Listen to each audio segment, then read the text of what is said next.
बाक्सा जिल्ला एबसुआ जौ जुवा ड्राग्सनि हेंथायै सांग्रांथियारि मटरसाइकेल रेली खुंदों। दुलाराय बर' फरायसा आफाद एबसुनि बाक्सा जिल्ला आफादनि बानजायनायाव समाजनिफ्राय जौ जुवा ड्राग्स बायदि फेग्रा मुवा बेसादफोरखौ समाजनिफ्राय बोस्रांनायनि थांखिजों जिल्लायाव साननैनि हाबाफारिजों सांग्रांथियारि मटरसाइकेल रेली खुंदों।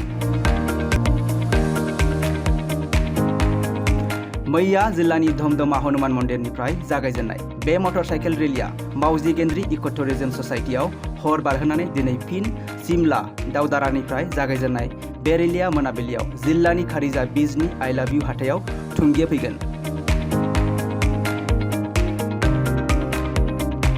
समाजनिफ्राय फेग्रा मुवा बेसाद बाहायग्रा लाइमोनफोरखौ मोजां लामाजों लाबोफिननायनि थांखिजों जिल्ला नाङैनो खुंनाय बे मटरसाइकेल रेलिया समाजनिफ्राय दाय गोनां हाबाखौ फोजोबस्रांगोन होननानै बानजायगिरिया फोरमायो।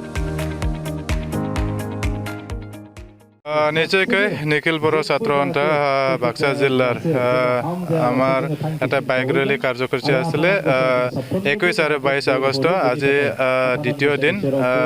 আমি এই বাইক ৰেলী কাৰ্যসূচীটো ষ্টাৰ্ট কৰিছিলোঁ দমদমাৰ হনুমান মন্দিৰ পৰা। আজি ৰাতিটো নিশা ইয়াতে আমি বসবাস কৰিলোঁ।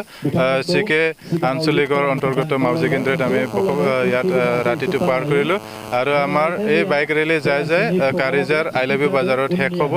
আৰু এই বাইক ৰেলীৰ দ্বাৰা আমি এতিয়াই অনুৰোধ জনাব খুজিছোঁ যে আমাৰ সমাজৰ মাজত এতিয়াও বহুত বিশৃংখল মানে ঘটনা হৈ থাকে আৰু বিশেষকৈ মদ আৰু যে জুৱা আৰু ড্ৰাগছ এইটো এতিয়ালৈকে আমি ৰোধ কৰিব পৰা নাই। প্ৰশাসনে যদিও ইয়াৰ কাৰণে যদি বহুতো কঠোৰ হাতত লৈছে ড্ৰাগছটো নিষেধ কৰাৰ কাৰণে আমাৰ অঞ্চলৰ পৰা বা আমাৰ সমাজৰ পৰা, কিন্তু আমাৰ সমাজতে আমাৰে মানুহ আমাৰে যুৱবিলাক ইয়াত লিপ্ত হৈ গৈছে। এইটো বাঢ়ি আছে আমি বহুতো দেখিছোঁ। ক'ৰ পৰা আহে চাপ্লাই আমিতো ক'ব নোৱাৰোঁ, কিন্তু আমি যদি সজাগ নহয়, আমি যদি সজাগ হৈ নাথাকে, আমি যদি এইটো মানে সেৱন নকৰে তেতিয়াই শেষ হ'ব। নহ'লে আমিয়ে যদি এইটো সেৱন কৰে, আমাৰে মাজত যদি কোনোবা বেপাৰী ওলায়, কোনোবা পেডলাৰ ওলায়, তেতিয়া এইটো কেতিয়াও শেষ নহয়। গতিকে এইটো ড্ৰাগছটো আমাৰ সমাজৰ পৰা অসমৰ পৰা শেষ হ'বই লাগিব। এইটো আমি জাগি উঠিব লাগিব, এইটো বুজি উঠিব লাগিব। এই বেপাৰ বহুতো ওপৰৰ বেপাৰ। ইয়াত মানে আমাৰ যুৱ চামকেইটা এইটো মাত্ৰ ব্যৱহাৰ কৰি নিজৰ মানে যিখিনি আত্মা বা যিখিনি আমাৰ বডি বা যিখিনি আমাৰ কিবা যিখিনি আমি ব্যৱহাৰ কৰি নিজকে মানে মৃত্যু বহন কৰিব লগা পৰ্যন্ত আহি পাইছে। গতিকে এইটো আমি শেষ কৰিবই লাগিব। লগতে বৰ্তমান যে যুৱৰ যে এটা কেৰেক্টাৰ, এইটো হ'ল কি বাইক মানে নিয়ন্ত্ৰণহীন বাইক চলোৱা।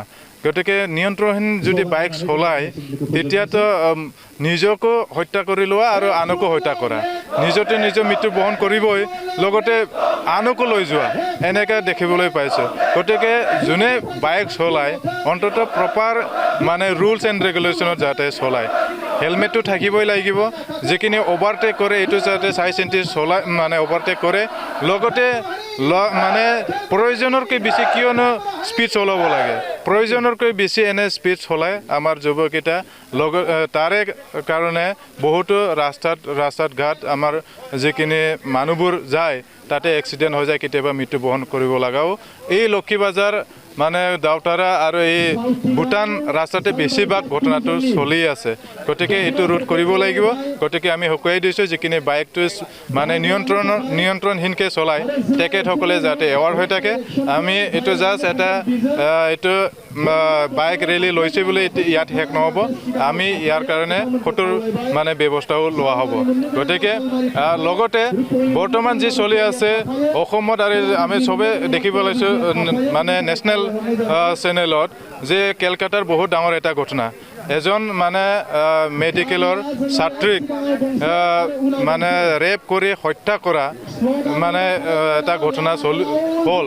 আৰু এইটোক লৈ মানে আমাৰ ভাৰতবৰ্ষত এটা বহুত মানে বিশৃংখলৰ সৃষ্টি হৈ আছে নিউজ মিডিয়া কভাৰ কৰি আছে আৰু এই ঘটনাটো এই মাত্ৰ অঞ্চলত হোৱা নাই যে শিৱসাগৰৰ হৈছে ক'তবা হৈছে আমাৰ 20 তাৰিখে দমদমাটো এইটো মলেষ্টেড কৰা এটা ঘটনা হৈছিলে যে এজন ছাত্ৰীক ক্লাছ 9ৰ যে বাথৌ আশ্ৰমত পঢ়া ছাত্ৰীক ক্লাছ 9ত পঢ়া লুইট একাডেমিৰ এজন ছাত্ৰীয়ে মানে মলেষ্টেড কৰাৰ কাৰণে চেষ্টা কৰিছিলে বডিত মানে হাত দিছিলে আৰু তাৰ কাৰণে এটা ঘটনা হ'ল আৰু ইয়াকে লৈ মানুহবোৰ বহুতে বিভিন্ন মানে কিবা এনালাইচিছ কৰিছে কিন্তু ইয়াত আমি যে খবৰ লৈ জাগাত যাই খবৰ লৈ গম পাইছোঁ যে এই ল'ৰাটো মানে বহুত দিনৰ পৰা জখাই থকা আছিলে তাক অলপ মানে বেয়া ব্যৱহাৰ দেখুওৱা আছিলে এই মনোভাৱটো আমি শেষ কৰিব লাগিব ইয়াক আমি লাই দিলে নহ'ব ইয়াক যদি সুযোগ দিয়ে আজি যদি সুযোগ দিয়ে কালি যদি সুযোগ দিয়ে এনেকৈ মানে যুৱককেইটাই এনেকৈ ল'ৰাকেইটাই কালি পৰহি কাকবা যদি ৰেপ নকৰে আমি কি মানে কিবা বিশ্বাস ল'ব পাৰে গতিকে আমি সৰুৰ পৰা আমি মানে ছাত্ৰ জীৱনৰ পৰাই এইটো ত্যাগ কৰাৰ কাৰণে আমাৰ মনোভাৱৰ পৰা ত্যাগ কৰাৰ কাৰণে আমি প্ৰচেষ্টা ল'ব লাগিব সকলোৱে জাগি উঠিব লাগিব এই মনোভাৱ মানে যে নাৰীৰ ওপৰত অত্যাচাৰ চলোৱা এইটো আমাৰ জানে মনোভাৱত নানে এইটো আমি অনুৰোধ জনাইছোঁ আৰু লগতে আমাক গুণগত শিক্ষা লাগিবই আৰু গুণগত শিক্ষাৰ দ্বাৰাই আমি মানে সম্পূৰ্ণ বুজি উঠিব পাৰিম আমি সমাজটো কেনেকৈ মানে শান্তি সবল আনে কেনেকৈ মানে কৰিব পাৰে আমি গুণগত শিক্ষাটো প্ৰথমত ল'ব লাগিব গতিকে সকলোৱে গুণগত শিক্ষা লোৱাৰ কাৰণে যাতে আগ্ৰহ হয় ছাত্ৰ ছাত্ৰীক আমি অনুৰোধ জনাইছোঁ এইটো বাইক ৰেলীৰ দ্বাৰা এইটো আমি এৱাৰনেছ কৰিছোঁ